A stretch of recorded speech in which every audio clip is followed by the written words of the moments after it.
Good evening, everyone, and welcome to this catch-up video on the latest movements and location of Millie and the Wing Threads project.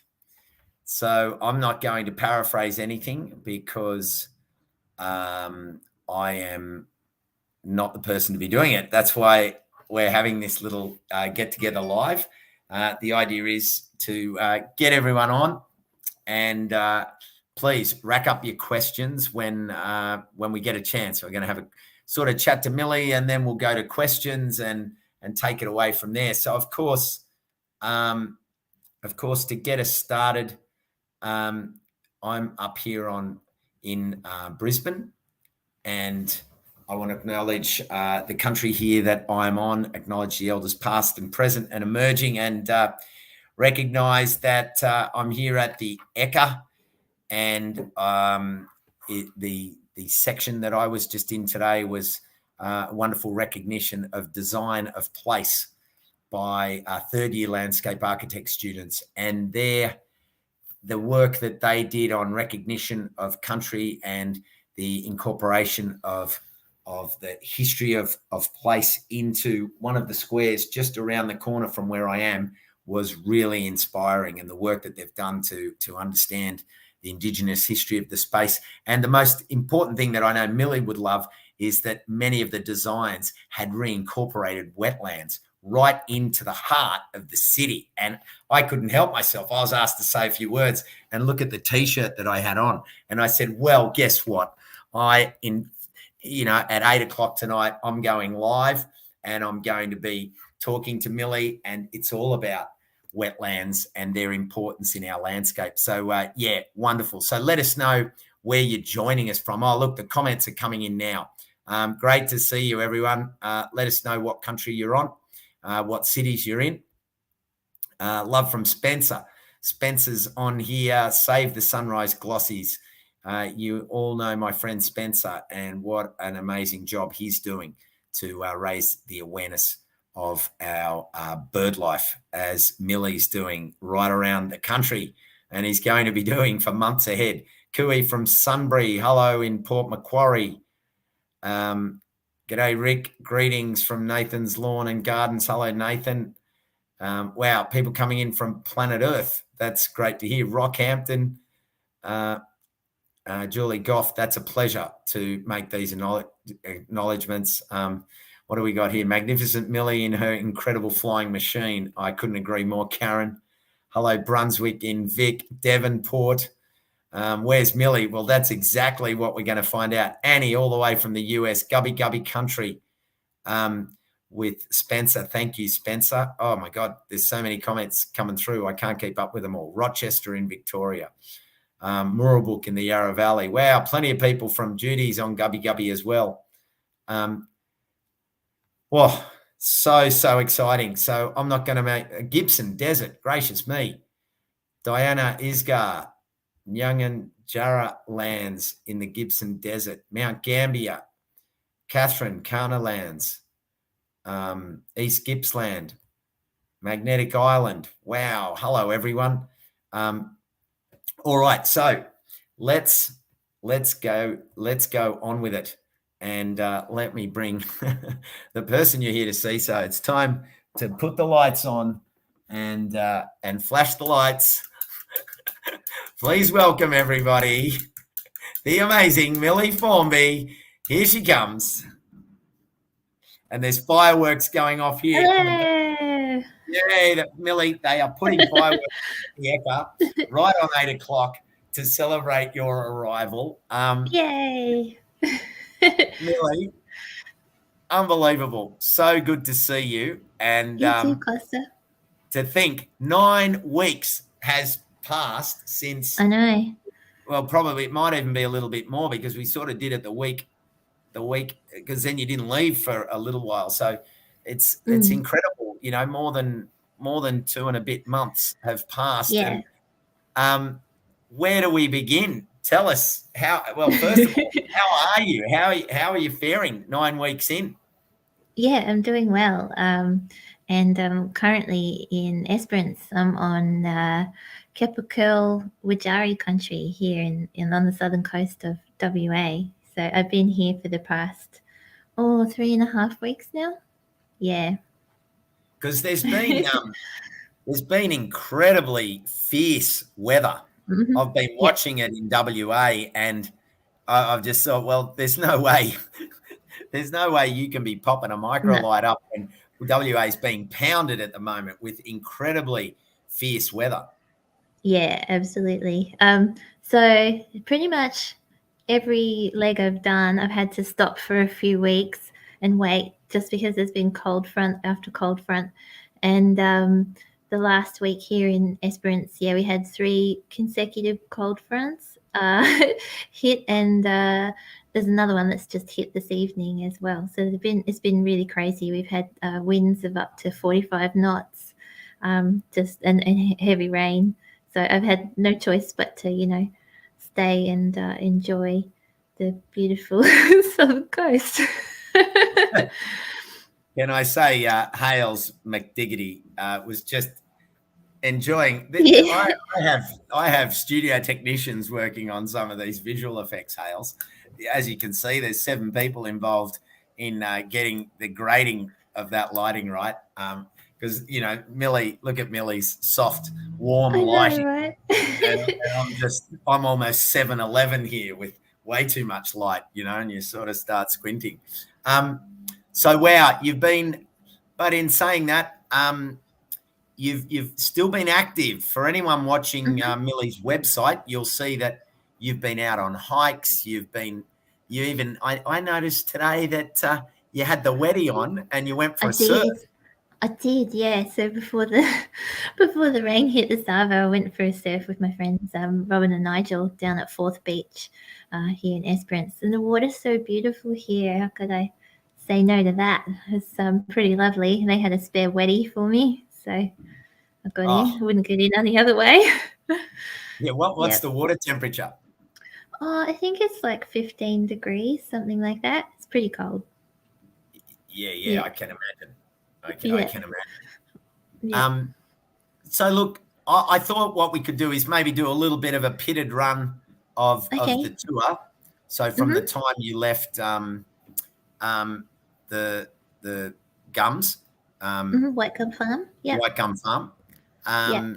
Maybe give us a little bit of a rundown on how it went. So from 9 weeks ago, because I know that a lot of people on here have been watching the lives. Yes, I see lots of familiar faces saying hi. Yeah. Tell us a little bit about how it unfolded when you took off on that first leg and where you've come to. Oh gosh, that's going to test my memory. So I flew to Bunbury on my first leg, and that was about a 2.5-hour flight, and ended up staying at Bunbury for a few weeks because of the weather. And then since then I did Bunbury to Kojonup, which is a little town in the middle of southwest WA. I stayed one night at Kojonup with my mate Will, who's another pilot, and then flew south to Narrikup, which is just outside of Albany, the next day, and ended up staying at Narrikup for a good 3 weeks because of the weather again.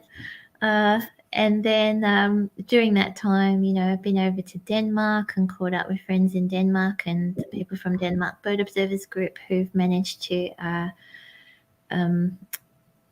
what's the word I'm looking for? They've worked with council to secure a bird sanctuary there on Prawn Channel Island, which is fantastic. So telling those stories and taking them for a fly, visiting wetlands all around the place, and many shorebird sites as well, and capturing those stories as I travel. From Narrikup, I flew to Bremer Bay. That was amazing, flying along the coast there. And I flew over a spot called Chains Beach, which is a really good spot for seeing whales. And I saw 19 whales on that flight. including a calf of a southern right whale that's white. 19 whales. Wow. Yeah. And what sort of height were you at that point? Oh, I stayed at about 1,500 feet because we're not supposed to fly over whales below 1,000 feet. Yeah, because you're disturbing them. But yeah, many of them had calves. And yeah, the southern right whales, I learned about 5% of them have white calves. It's a condition called grey morphism, and the calves get darker as they get older. But it was so amazing seeing this white whale calf. So beautiful. And the water is just so blue on this part of the country. It's amazing. So, yeah. So at Bremer Bay, I actually got a tip from the whale research team at UWA. They stay at a fish processing plant at Bremer Bay, which is so funny. So I ended up staying in this fish processing plant as well when I was in Bremer for a week. So that was pretty funny. And then I headed over to Esperance about 5 days after that. And I've been here for the past 3 weeks, and I'm planning to take off on the next leg on Friday. And during my time where I've been staying at each place, I've been doing all of the school visits, STEM incursions as well. And I've been able to visit some pretty remote little schools near Bremer Bay and that. Places like Ongerup and Gardner, Cranbrook Primary School. Shout out to all of the kids and teachers there. If you're watching tonight, welcome to the broadcast. It's been so awesome to meet all these kids. They love it, and share shorebirds with them. It's pretty amazing. So some of these schools, they have 25 kids is the total number of students at the entire school. So yeah, pretty amazing. Yep. And how's it been like turning up, talking to them? I assume you're going through the book a little and giving them that broader picture. What sort of how do you spend your time when you visit the schools? Yeah, so I've been a bit of been learning by doing a bit. So my presentations changed a little bit as I've travelled along and worked out what the kids really enjoy and what they don't. So what I've got it down to now is I do a talk about my plane and what I'm doing and flying around Australia, and show them some videos of flying in the Microlight and stuff like that. And I usually ask them, has anyone been in a plane before? And most of them put their hands up and go, yeah, I've been flying, and tell you where they've been and stuff. And then I say, well, this is my little plane. It's a bit different. And you usually hear this like, and take a breath. Wow. Then they usually ask me if they could go flying with me.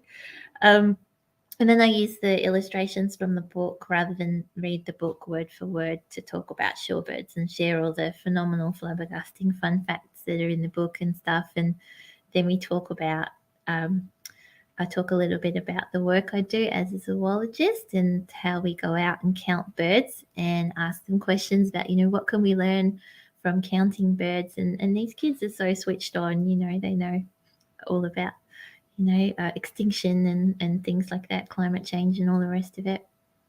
I'm really informed. And then I show them how to draw a couple of shorebirds, because,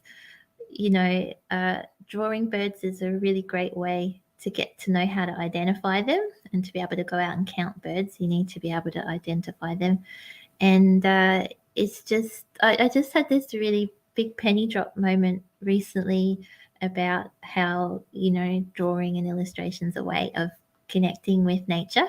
I went to a nature journaling workshop here in Esperance, and it's just a beautiful way, because you have to slow down and actually look at what you're drawing and look at the features and things like that. And it's a way to get out in nature and look at your surroundings and connect in that way. So encouraging them to connect with nature through drawing, and not just shorebirds, but start drawing everything in their environment. Trees and wetlands. And, yeah, exactly. And drawing the whole story together.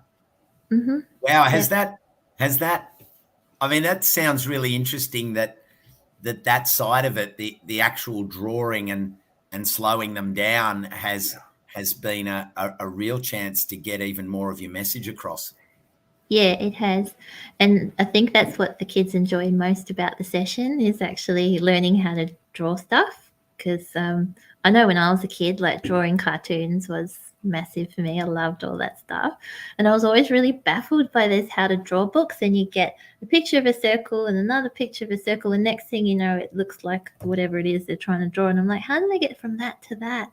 And so being able to show them, that they're actually shapes, so the guidelines and using the shapes to create the image and that in real time, I think they really, really love that. Yeah. Now I was gonna hold off on questions just so that we could just go through the process and then throw to a few questions. But this one I just thought I'd throw in as a googly because I love it. Lee Dunwoody has come with the big hard questions straight up. Sydney UFOs. I wish that would be exciting, wouldn't it? when they come and start circling you and look at you like, who is this? Is she, when you're the actual UFO for them? Yeah, that's it. Yeah. So does that mean no? No, it does. It means no. Yeah, sorry to disappoint. Oh.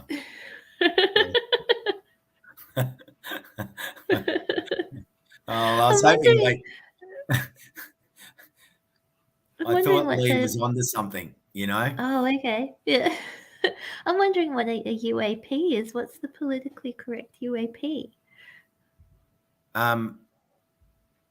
Yeah, I was thinking the same. I've been racking my brain ever since I saw me it pop up in too. the comments. Yeah. And on that topic, Anne has asked, have any eagles threatened you? Oh, look, when I was flying to Esperance, I had this wedgie flying next to the Microlight, and it was pretty close, and it did make me a little bit nervous that I was like, oh, I hope that wedgie doesn't try and attack me. But it didn't. He just checked me out and flew off. So that was cool. Wow. How big was it? Oh, it was pretty big, those eagles are, got a good 2 meter wingspan on them. Whoa. Yeah. Yeah. Yeah, it was pretty amazing. So just to get through the rough outline, so you're there now, and the reason, as I put in the post, the reason we thought we'd do the catch up was because, well, first of all, it's been 9 weeks, but there has, as you know, there has been a fair bit of downtime because of the weather conditions. So what's the next chapter got in store in terms of destination?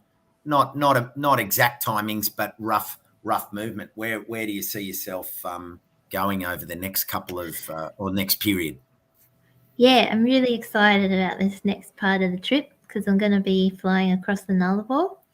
So I've had to wait until I've had like a window of a few days of good weather. Otherwise, me and my ground crew will just, nice one, Spencer. I love it. So I needed a window of weather so that we don't get stuck on the Nullarbor in these crazy winds that have been happening, because that would not be very fun. So we've got a high pressure weather system coming through at the end of the week, and if I take off on Friday, I'll be able to follow that all the way across to Ceduna. So I'll be doing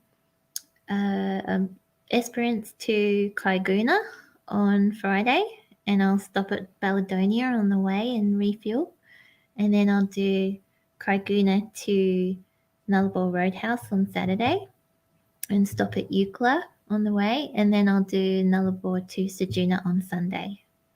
Yeah. Oh wow! So that's given that forecast is good, you'll actually cover that area moderately quickly. Yeah. Yeah.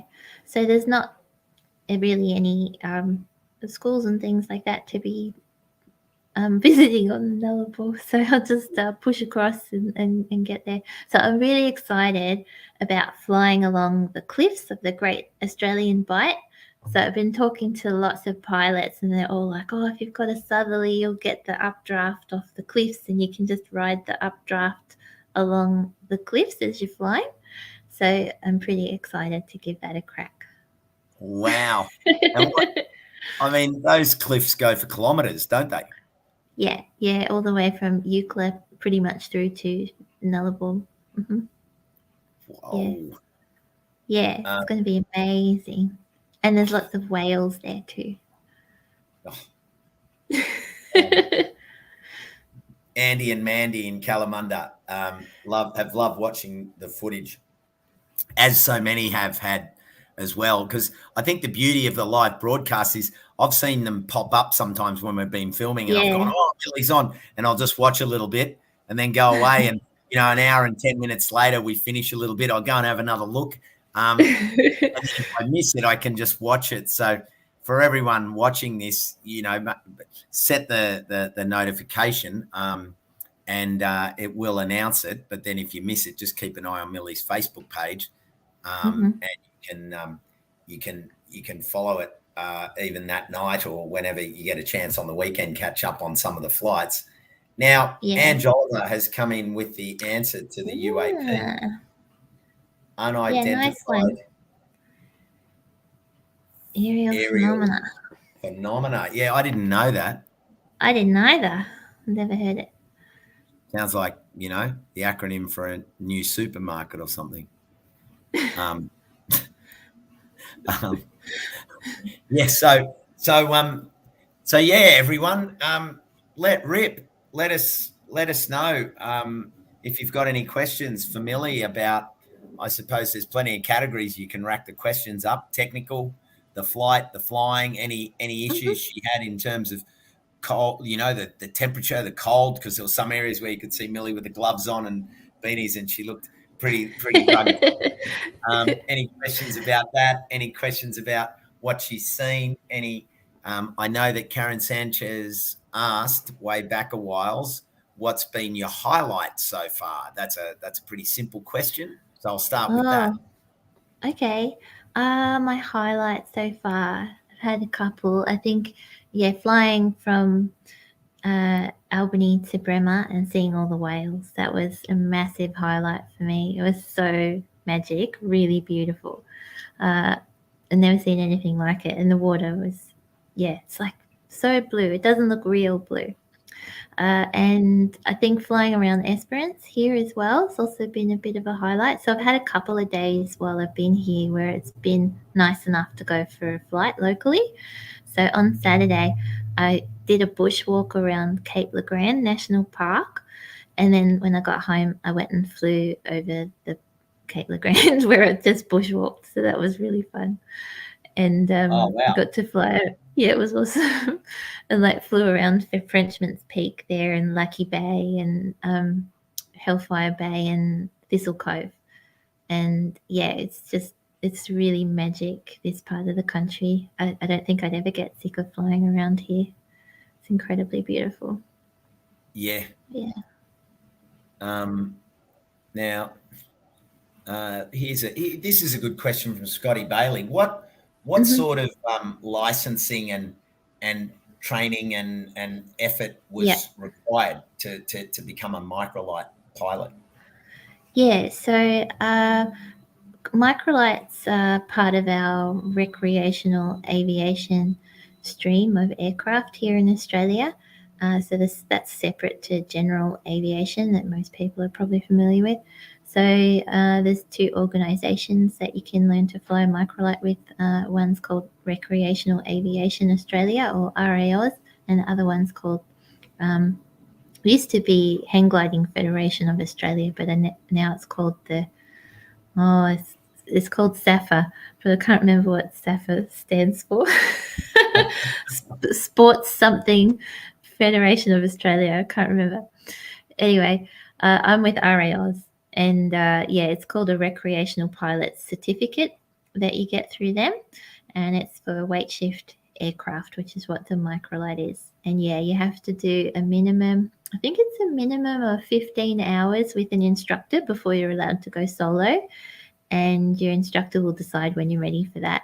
I went solo at 25 hours, and took me about a year to get to that point because the trike's so limited in what conditions you can fly in, and I was working full time and could only do lessons on weekends. On the weekends, yeah. So it took quite a while to get to that point. Yeah, and now actually I'm about to hit the 400-hour mark with my flight hours, so I'm pretty excited. I'll do that on the Nullarbor. Yeah, I'll have 400 hours.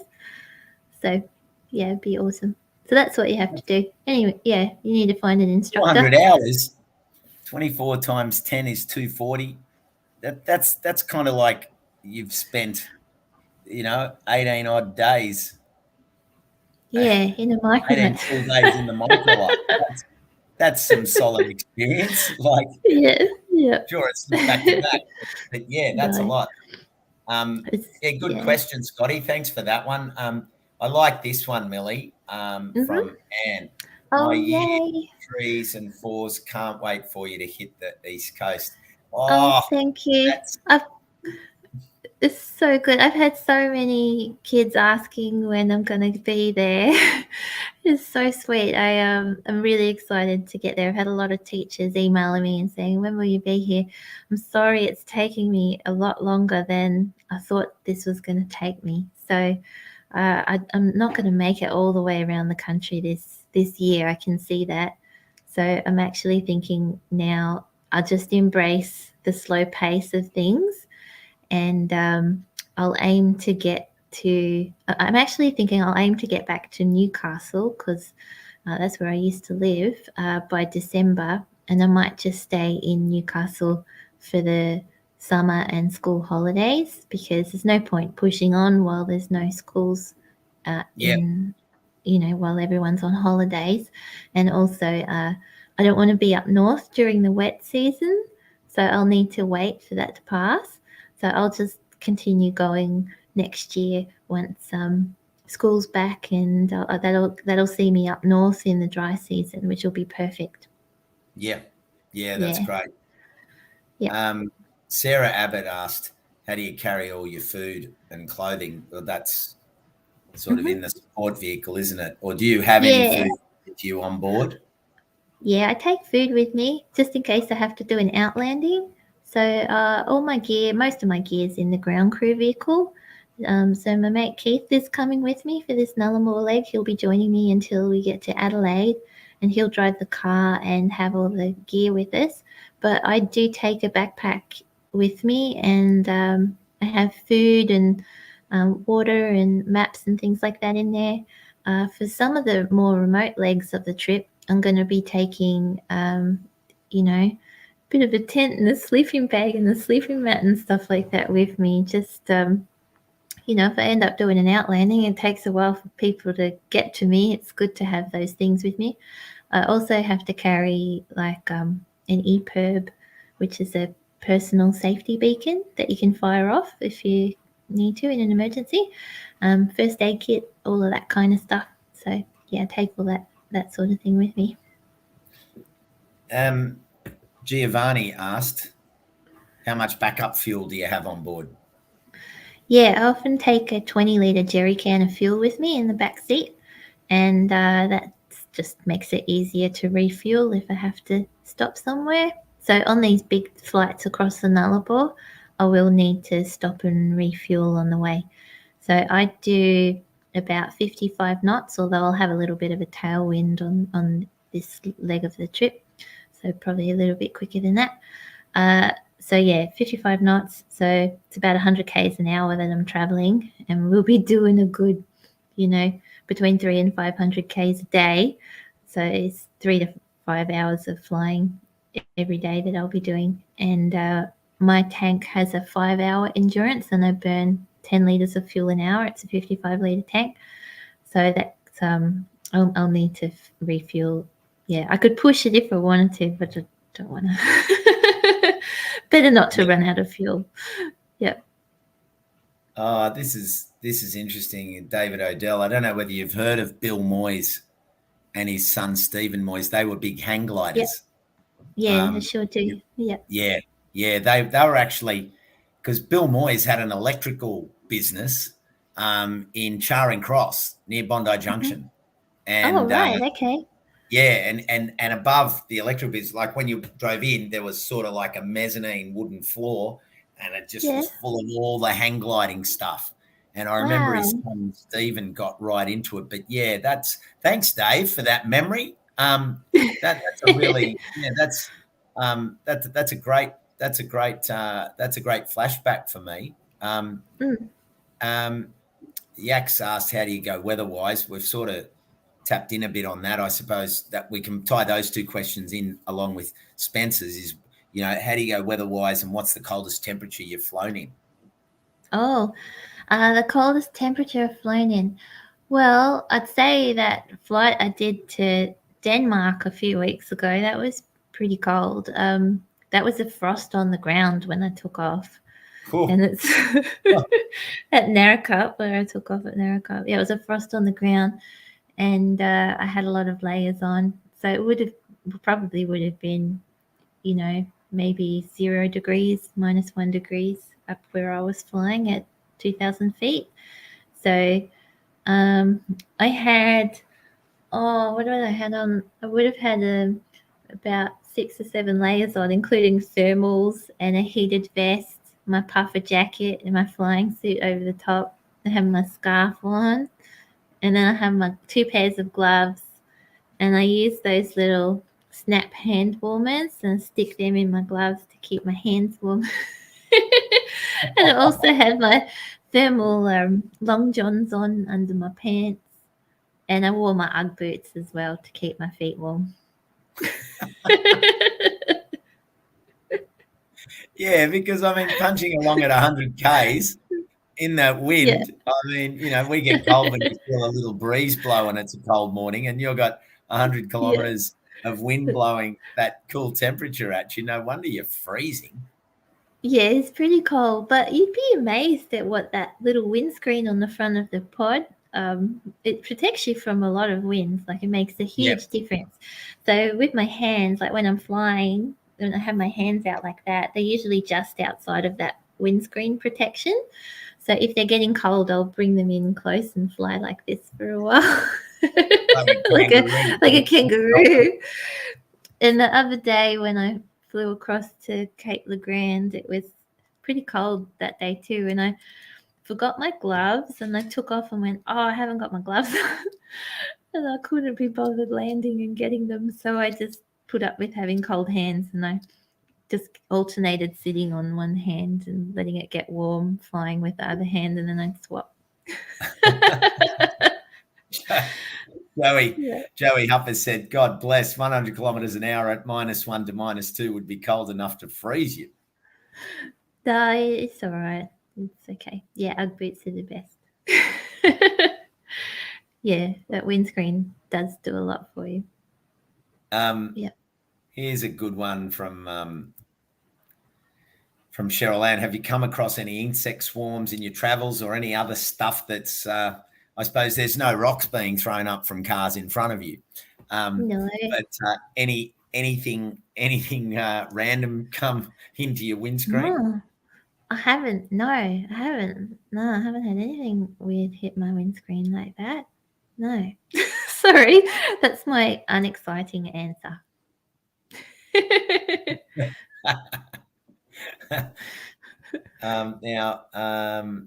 Lana Johnson says she's really looking forward to you flying over Queensland and the Great Barrier Reef. Lots of crocs to see. Are you excited for that? Oh yeah, absolutely. It'll be amazing. Like all that northern part of Australia, I'm so looking forward to. I'm pretty pumped. Yeah. Now, Ange asked a good question for someone who doesn't know much about being a pilot. How do you know where you are? I'd be afraid. She said that I'd miss my stop. Oh, okay, sure. So I do fly airfield to airfield. So all of that's part of your flight planning as a pilot. So there's heaps of little regional airstrips all around Australia. Most people probably aren't aware of them. And a lot of roadhouses and farms as well. Private farms have airstrips as well. and they're all listed on various aviation maps that you can have a look at, and also there's software, electronic navigation software that pilots use nowadays. They're called electronic flight bags.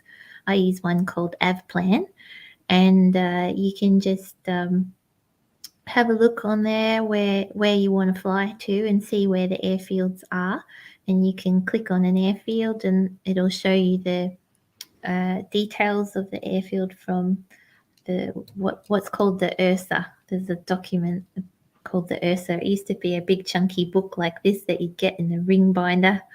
And yeah, you'd have to look through where it is, alphabetical order, and find out all the details. But now it's all just on an app. So URSA stands for En Route Supplement Australia.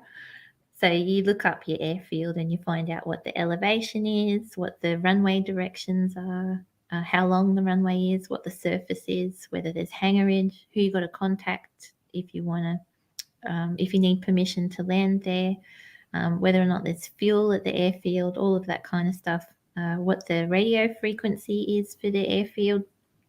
And you do all of that planning prior to taking off. So that can be quite an involved process, because when you're flying from A to B, you might be going through several different area frequencies. So you've got to know where to change your radio and what frequency to change your radio to at each interval, so that you're always in communication with other people who are flying around the area. You might be flying through restricted airspace because there's military ops nearby, or you could be near a controlled aerodrome. So you need to plan all of that stuff. And you work out what the distances are between your stops as well. And you pick landmarks out on the map that will help you navigate. So for me, flying along the Nullarbor is pretty easy, because I'll just follow the air highway. It's really basic. Yeah. And also just keep the ocean on my right. So I should be okay.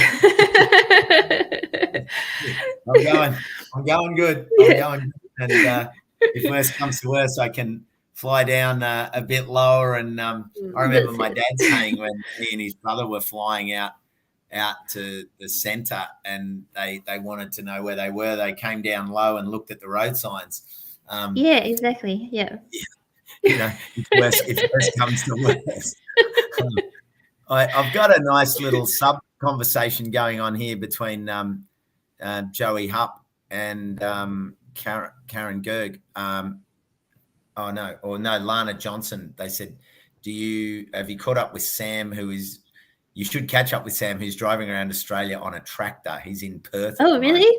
That's cool. He might end up passing me if I you might be able to fly down and land and buzz him. That's the tractor. Yeah. Now, there was another question here. Do you take many photos? Are you going to make a calendar? What are you, any plans with images and imagery? Oh, okay. Yeah, sure. A calendar's a nice idea, isn't it? Yes, I do. I have a 360 camera on the Microlight, and I usually put a GoPro on there as well. And of course, I just use my mobile phone on the wing to do the live stream. That works pretty well. And I have them hooked up to external batteries and stuff like that, so they just keep going while I'm flying. And the plan is that will contribute towards a documentary film or a series of short documentary films that are being produced by Remember the Wild. And what we're really wanting to achieve is to tell the successful, or stories of people who are working in shorebird conservation around Australia, and just to highlight the action that is being taken, because so often we hear about the problem and what issues shorebirds are facing with habitat loss and extinction and things like that, but we very rarely see the stories of the people who are taking action. And I think that's really important for contributing to a sense of agency and showing that we can do things, and what we do does make a difference.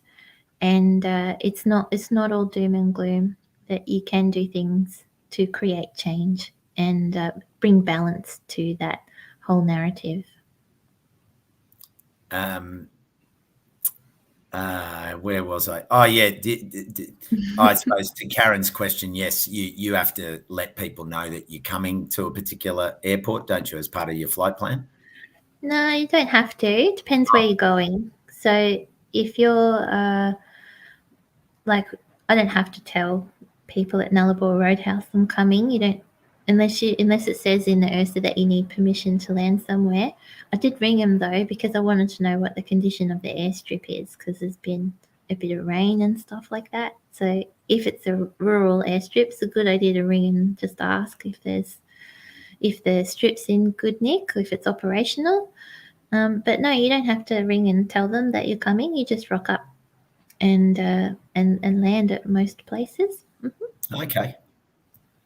This is a good one. I was part of a Great Australian glider race from the most westerly point of Oz to the most easterly back in the 90s. Nullarbor was a challenge for the pilots.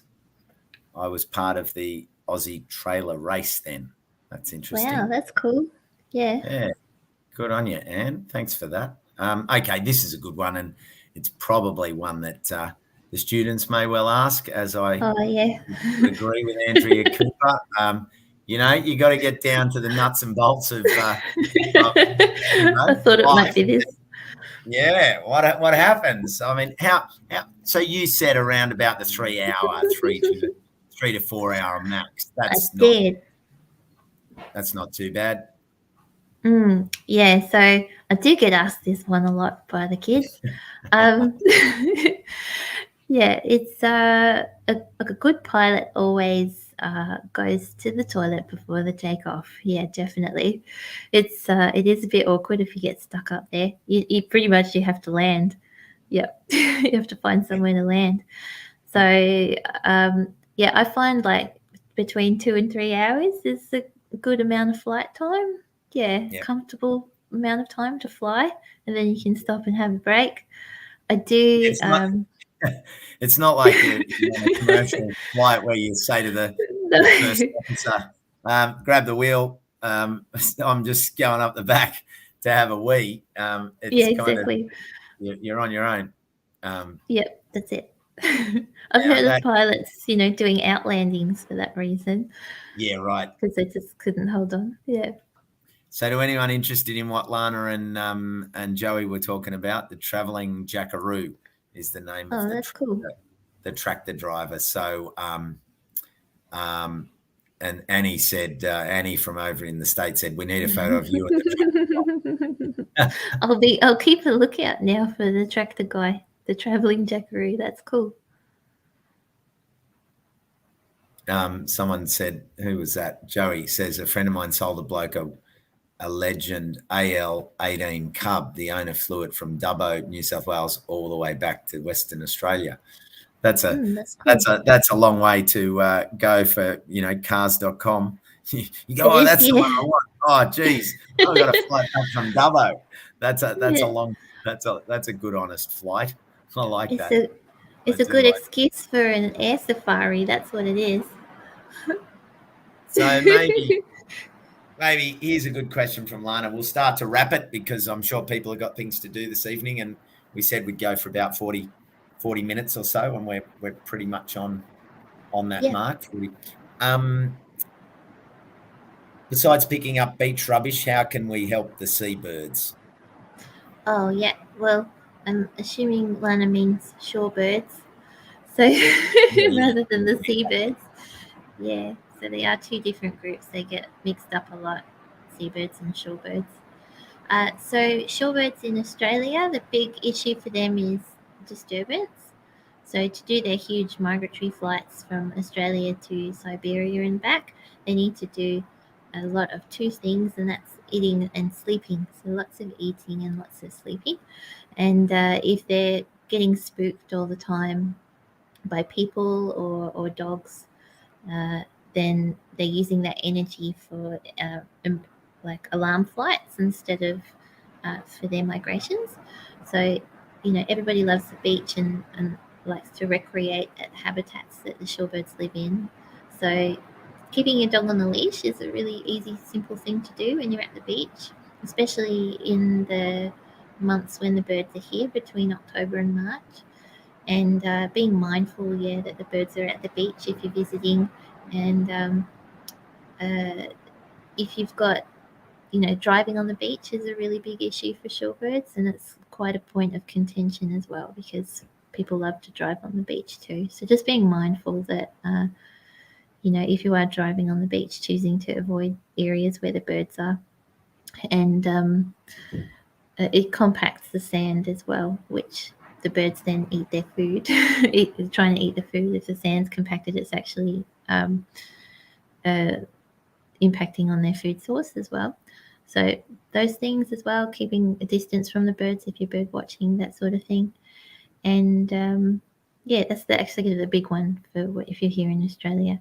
Yep, letting people know that shorebirds are awesome and how things that you can do. Telling people about the shorebirds is a big one because not many people know about shorebirds too. So that's huge. Yeah. Yeah, and thanks, Millie. Can I ask you to put maybe 3 or 4 or 5 of those down as a comment in the bottom of this sure. post, so that I will. Because at the end of the day, everything you're doing is about awareness, and the awareness that you're bringing, the width and breadth of awareness that you're bringing around those actions. And I really love the question. And it brings up this comment that came up from Kai Lee. Have a shave, you grub. Kai, what you're welcome to your opinion about beards, but what you don't understand is that tomorrow we're part of the floral beard competition here at the Ekka, and again, that's around raising people's awareness around floristry, horticulture, plants, the importance of plants, the importance of bringing plants into the day-to-day, and platforms and opportunities to use and share and educate, which is what you're doing with schools and libraries across the next 6, 9, 12 months, however long it's going to be. In that case, that's very similar to what I'm doing here at the Ekka, and what happened tonight with building the awareness of greening our cities and bringing nature back into our cities, and the sponge cities, and all of this. And it's so connected to the work you're doing around wetlands, because we are living on wetlands in our cities. They've been covered over most of them. That's exactly it. Yeah. Yeah, so habitat loss is a huge issue for shorebirds because wetlands don't look like very important habitats. They often look like mud flats and mangroves, and there's mosquitoes there, and they're boggy and swampy, and they're not appealing to people. And people go, "Oh, let's just fill that horrible place in and build something on it." But they're actually thriving, essential ecosystems that are providing all sorts of important functions for us as people as well, like providing us with clean water, and they're huge carbon sinks as well, and important for providing us with food and coastal protection and all sorts of things like that too.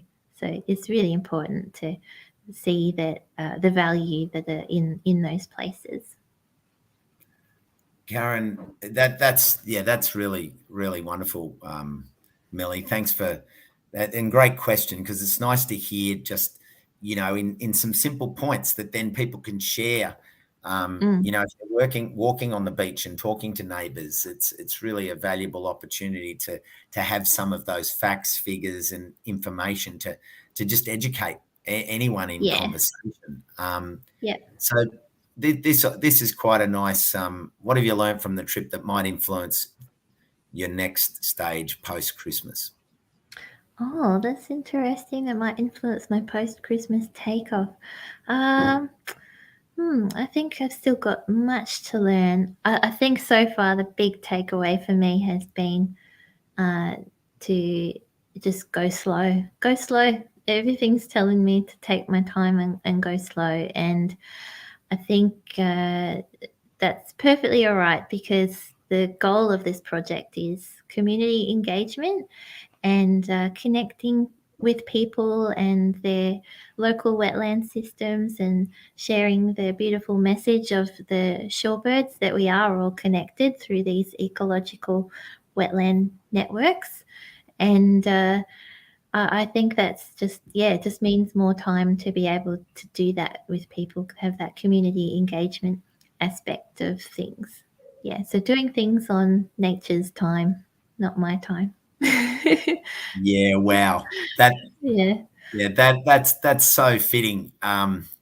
Because you have certain pressures placed on you in planning this, and yeah, then there's other powers that bring it into a different pace. And yeah, what a wonderful recalibration that's taking that's happening as the days pass. It's wonderful to hear, Millie. And big big thank you for the chance to connect today for everyone. There's been so many people on here. The numbers are still climbing, yeah. actually. Reading all the comments has been amazing. Yeah, it really has.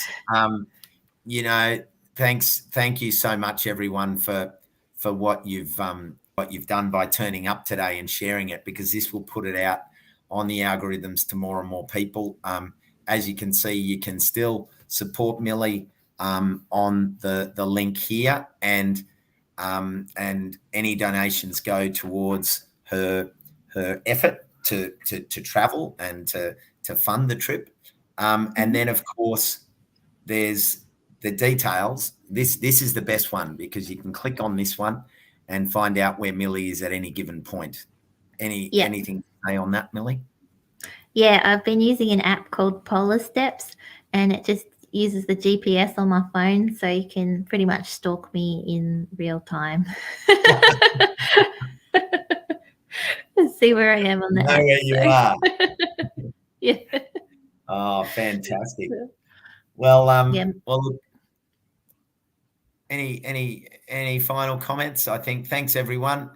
Someone asked, do you have a government grant? How are you financed? Do you have a government grant? Karen Gerg. No, I don't. All of this is completely self-funded and crowd-funded. So what I wanted to do, I wanted to be able to do all of these school visits, community visits around the country, free of charge for people. So thank you so much to everybody who helped out during the crowdfunding campaign and helped to make this possible. So um, yeah, that's I don't have any government grant or anything like that. So we are still trying to raise a bit of extra money, because I think that I'm not going to have enough to get around the country if I'm going at this slower pace. So any donations are always very, very much welcome. Yeah. Yeah, and to the people that help support, as you said, in the crowdfunding, and put their names on Yeah. the wins, on the Yeah, that's it. scats and so on. So lovely, and great question, Karen, because here it is. This is the real deal. This is not some sort of kind of like large budgeted trip. Millie's No. we're all and, it's the best. You're amazing. We'll be car camping on the Nullarbor, doing it, luxury style. So, what do you reckon? Where do you think we should do our next catch up? Oh, good one. Anywhere you can predict, or will we just wait and see? Maybe we could do one when I'm over Adelaide way and Yep. check out the Coorong or something like that. It's a huge spot that'd be there great. for shorebirds. Yeah, Great. be awesome. All right. Yeah, that Yeah. sounds good. Cool. Well, Millie, from everyone here, thank you for your time today. Thank you. Super excited about the next leg and Mhm. the next 9 weeks.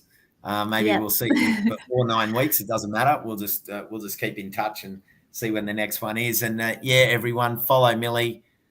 There's also the link. There's this link here, which is the one, wingthreads.com, YouTube. No, which is the one. The next link, wingthreads.com. Oh, that's the YouTube one. The YouTube one.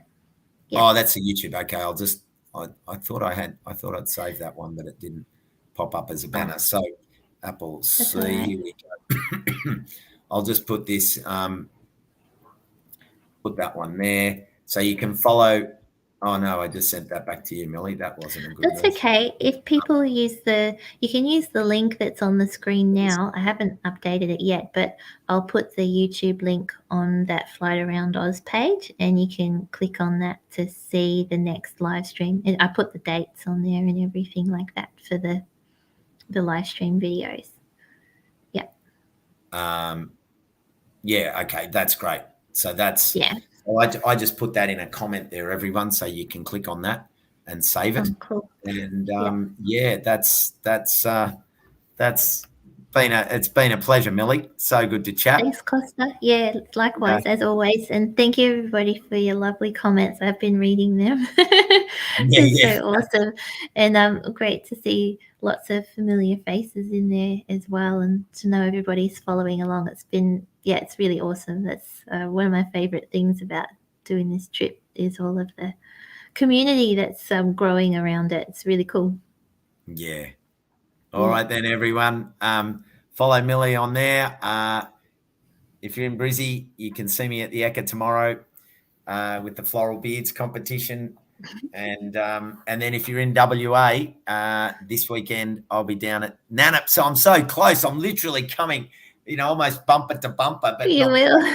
Enough.